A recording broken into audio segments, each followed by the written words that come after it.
काश्मीर स्फोटात 2 जवान शहीद, राज्यभर शोककळा. जम्मू काश्मीरमधील उरी सेक्टरमध्ये नियंत्रण रेषेजवळ झालेल्या भीषण स्फोटात महाराष्ट्रातील 2 जवानांना वीरमरण आले आहे.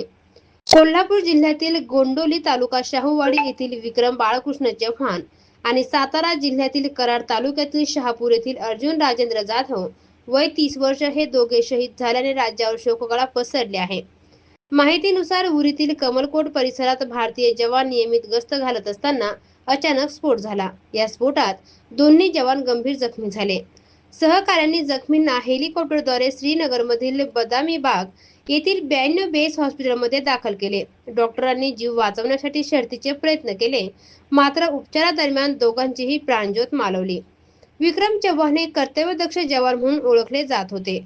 दुसरीकडे अर्जुन जाधव यांनी सैन्यात 9 वर्षे सेवा बजावत मोलाचे योगदान दिले. ते मुलाच्या वाढदिवसानिमित्त सुट्टीवर घरी येणार होते.